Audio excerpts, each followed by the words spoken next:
हमें अपनी चित्त और जितने भी चित्त की वृत्तियां हैं वो कैसे काम करती है, उसको कैसे समझकर उसके चक्रव्यूह से बाहर आना।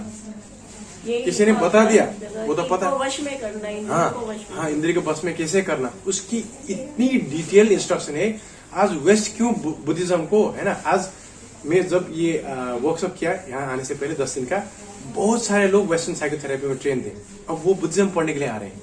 मैं जब हार्डवेयर में था तो गया एक साइकोथेरेपी मिलने, उन्होंने कहा अरे हम जो सिखाते हैं वो भगवान बुद्ध जो सिखाया ना उसका 101 ही है, बहुत बेसिक है कहा। और ये भी यूं ही नहीं कह रहा हूँ, इतना डिटेल दिया है कि जब आप करेंगे तो हाँ, किसी ने कह दिया हाँ है ना सब ये करो, बहुत अच्छी बात है, लेकिन सिर्फ 18 चैप्टर कह दे है ना। भगवान बुद्ध ने 45 वर्ष, अब वो तो एक युद्ध भूमि में जितना दे सकते थे वो पात्रता कैसे उन्हें दिया, उसमें कोई समस्या नहीं, बहुत बड़ा ज्ञानी है। कैसे करना है उसकी जो डिटेल करेंगे वो हुआ आपकी टेबल ऑफ कंटेंट हुआ। टेबल ऑफ कंटेंट पढ़ने से तो ज्ञान नहीं होता, उससे लेकर अंदर जाकर जो ज्ञान प्राप्त करने के लिए भगवान बुद्ध ने बहुत डिटेल इंस्ट्रक्शन दिए, आपके चित्तों को ऐसे आईने की तरह दिखाने की, और उसमें धूल हो तो उसको साफ करने की बहुत डिटेल विधि दी है। आपके चेहरा तो आपको देखना होगा, अभी तो क्या है, धूल को देखकर आपने आपको हम चेहरा मान रहे है ना, इसलिए तो अहंकार हम नहीं है, लेकिन उसी को हम मानते हैं। जो भगवान ने उसको डिटेल से साफ करने के वो दी हुई है। अब आपने कहा कि मुझे ये सब्जी भी पसंद है इसलिए ये भी खाता हूँ, है ना, अब लेकिन वहां पर वो भी उसका भी फायदा पता है। आज पता है आपको संसार में सबसे बड़ा प्रॉब्लम क्या है, लोग अपने आप को डॉक्टर मानते हैं। आजकल यूट्यूब डॉक्टर है ना, सबको पता है स्वस्थ कैसे रहना है, लेकिन सब रोगी क्यों? क्योंकि है ना वहां से थोड़ा उसको विंडो शॉपिंग कहते हैं, यहाँ थोड़ा चटनी उठाई, वहां से थोड़ा है ना पनीर लिया, वहां से थोड़ा वो कर दिया, सब खाए, सभी का फायदा है, लेकिन आपको कैसे खाना पता नहीं, और बदहजमी हो गई, फिर जाना कहाँ पड़ेगा, डॉक्टर के पास ही जाना पड़ेगा ना। हाँ, इसीलिए परंपरा में क्या होता है कि बहुत सारे बुद्ध हुए, ज्ञानी हुए, उन लोगों ने हमको क्या, क्योंकि हम अब रोगी के हिसाब से अपने आप को देखते हैं, क्योंकि हम मानसिक रूप तो है हमें, है ना, आध्यात्मिक रूप तो है, उसको एक पर्टिकुलर कैलकुलेशन, इसको किस चीज पथ्य अपथ्य की बैलेंस करके इसको क्या खाना देना है वो पैकेज में आता है ना। हम अब क्या करते हैं, विंडो शॉपिंग करते हैं, क्योंकि वहां पर 2A कम नहीं। यूट्यूब में देखा एक चैनल आया, हाँ, अब आप अगर मेथी का, है ना, मेरे पिताजी ने किया था एक बार, मेथी का उनको थोड़ा प्रोस्टेट हुआ था, मेथी खाने से प्रोस्टेट का प्रॉब्लम हुआ, वो इतना खाने लगे हैं प्रोस्टेट में कैल्सिफिकेशन होने लगा, सुबह पानी में डाल देते पूरा खाते। अब देखिए, अब यही है क्यों, अगर वो एक दो ज्ञान के साथ हम, है ना, डॉक्टरी के ज्ञान हमको मिलती तो डॉक्टर क्यों जरूरत होती, वैद्य क्यों जरूरत था इतिहास में, है ना, वैद्य है इतिहास में, है ना, डॉक्टर भी है, और आजकल न्यूट्रिशनिस्ट भी है, क्योंकि हमें पथ्य अपथ्य पता नहीं, हम टिप्स एंड बिट्स लेते हैं और आगे बढ़ते हैं, लगता है कि हमें फायदा हो रहा है, लेकिन फायदा नहीं होता, क्योंकि हमें पूरा पिक्चर नहीं पता है। तो इस हिसाब से परंपरा उस हिसाब से महत्वपूर्ण है। अब धर्म अधर्म क्या है, धर्म क्या है, जिस मार्ग को फॉलो करने के बाद आपकी चित्त में जितने भी बंधन है, और वो बंधन के कारण एक तरफ भय है और दूसरी तरफ आशाएं है ना।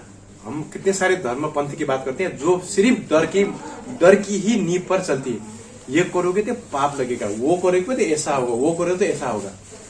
अब ये आपको मुक्त करेगी क्या? हाँ, धर्म में भी कई सारी शील की नियम दी जाती है, लेकिन वो किस हिसाब से दी जाती है कि ये करने से तुम अपने आप को प्यार करोगे, तुम अपने आप को अच्छी तरह पहचानोगे, दूसरों का हानि करोगे तो तुम अपनी चेतना को भी हानि करोगे। इस हिसाब से वो सजेशन को भी दी जाती है। हम इसलिए बौद्ध परम में कहते हैं कि ये कमांडमेंट्स नहीं है, तुम्हें कमांड नहीं देगा, तुम अपने सौलियत के मुताबिक करते जाओ और उसको उसमें बढ़ोतरी करते जाओ, और जब तुम पूरा शील पालन करोगे तो तुम्हारा चित्त जब एक अवस्था में पहुंचेगी तो समाधि में प्रवेश करने के लिए आसानी होगी, और जब समाधि अच्छी तरह होगी। अब आपने कहा हम सब शांति, क्यों? हमको शांति पता नहीं है, शांति लक्ष्य नहीं है, बोध या ज्ञान लक्ष्य है। लेकिन अब आज का समाज इतना गरीब है आध्यात्मिक तौर से कि थोड़ा बहुत भी शांति मिले तो बहुत बड़ी बात हो जाती है। शांति सिर्फ एक नींव है जिसके आधार पर आपको, क्योंकि आपका मन थोड़ा भी शांत नहीं तो अपने आप के चेहरे को कैसे देंगे? अगर आपका जो तालाब है ना, तालाब पूरा शांत हो गया तो अपना चेहरा दिखता है ना, अभी तो वो तालाब में पूरा लहरें हैं, कैसे देखेंगे, है ना। हमें लगता है कि वो लहर शांत होना ही लक्ष्य नहीं, वो लहरें शांत होने के बाद जब चेहरा दिखेंगे ना वो लक्ष्य है। समझ रहे हैं मैं क्या कह रहा हूँ। तो इसलिए ज्ञान के लक्ष्य के लिए हम शांति की एक नींव डालेंगे, उसके लिए समाधि का अभ्यास करेंगे। आज तो भारतवर्ष में समाधि ही सब कुछ हो गया है, लेकिन बौद्ध परंपरा में समाधि हमारा लक्ष्य नहीं है, समाधि सिर्फ निमित्त है ना। और समाधि के बहुत डिटेल इंस्ट्रक्शन आजकल तो बहुत भद्दा हिसाब से समाधि की बात की गई है, और लोगों को पता भी नहीं है कि सही समाधि है, सपनो समाधि है, समाधि हो भी रही है, पता भी नहीं चलता। लेकिन भगवान बुद्ध ने समाधि की अब ये कर चुके हैं, इनसे पूछिए, इतनी डिटेल है ना, इंस्ट्रक्शन दिए गए कि आप मिस नहीं कर सकते। समाधि में है तो है, पता चलेगा, नहीं है तो नहीं है। आजकल तो नींद में भी एक आदमी 4 घंटा बैठता है तो समाधि हो जाती है ना, झप्पी मार रहे होते हैं।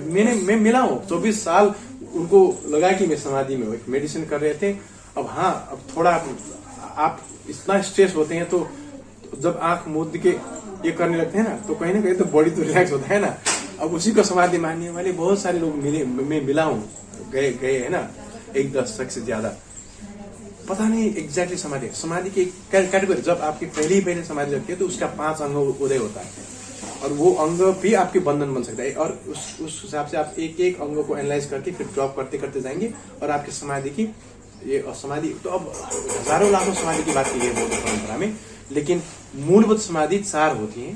और उसमें चौथा समाधि में भी फिर अब 4 समाधि की आप अभ्यास करेंगे तो जो हम ब्रह्मलोक की बात करते हैं, ब्रह्मरूपी रूपी ब्रह्म और अरूपी ब्रह्म की बात की गई। और अरूपी ब्रह्म की बात हम वेदांत परंपरा कहते हैं। जब आप है ना वो ब्रह्म के अनुभव करते हैं तो आपको फिर जन्म नहीं होता, ये बात कही जाती है। भगवान बुद्ध ने कहा कि वो ब्रह्मलोक की अवस्था बहुत ऊंची समाधि की अवस्था है, उसमें 80,000 कल्प वर्ष नहीं, सॉरी 80,000 लाख कल्प तक आप पूरे शांति की अवस्था में रहेंगे। लेकिन फिर उसके बाद, क्योंकि समाधि की अवस्था से तो हम देखते हैं ना, ऋषि मुनि भी समाधि में रहते हैं, 12 वर्ष समाधि में रहे, फिर बाहर आए, भूख लगी थी, खाना नहीं मिला, आगे के आदमी से मांगा, नहीं दिया, शराब दे दिया। ये हमने सुना है ना हमने कहा। तो क्या हुआ उस समाधि में? समाधि की सच्ची, अगर सच्ची आपने अध्यात्म की सच्ची आपने रसास्वादन की हो, तो आपकी जो अंदर की आपने कहा था वासनाएं, राग द्वेष लोभ मोह मान मात्सर्य सब तिरोहित हो जाएंगे ना। तो आपके मन में किसी को श्राप देने की, किसी को वरदान देने की वो ऊर्जा ही नहीं रहती। सिर्फ करुणा मैत्री और ज्ञान रहता है, जिससे सभी का भला ही करेंगे आप। लेकिन हम कभी कभी समाधि को लक्ष्य बनाते हैं, और समाधि बहुत पावरफुल होती है। उसमें मन की चेतना को फोकस करके किसी पर है ना फोकस करने की क्षमता तो होती है, लेकिन अगर वहां पर ज्ञान ना हो तो वहां पूर्व वासना के कारण आप किसी को है ना पूरा शराब देकर भस्म भी कर देते हैं, सब कुछ करते हैं। अब एक थोड़ा लॉजिक लगाए तो हम पता चलता है कि अगर जो अपने अंदर की आग को, अपने अहंकार को है ना बस में नहीं कर सकता है, उससे ज्ञान की क्या अपेक्षा रखी। तो इस मैंने भी कहा, मैं भी अब आपको कहा ना, मैं तो कृष्ण की इतनी भक्त करता था, अभी भी अब हम गुरु जी से मिला, बहुत बड़े योगी हैं कृष्ण, बहुत बड़े हैं ना। अब हमारी भारत परंपरा के बहुत बड़े एक विभूति भी हैं। लेकिन अब सब में हिंदू शास्त्र में अब वेद की, अब आज भारत में वेद जिन्होंने वेद नहीं पढ़ी उन्हीं को वेद से बहुत बड़ा है ना वो अटैचमेंट है। जो वेद पढ़ती है, हाँ वो एक ज्ञान है, उसमें भी बहुत सारी काम की चीजें, ना काम की चीज भी बहुत सारे इसमें अगर आप देखें तो बहुत सारी चीज तो आज के कॉन्टेक्स्ट में कुछ काम की भी नहीं है।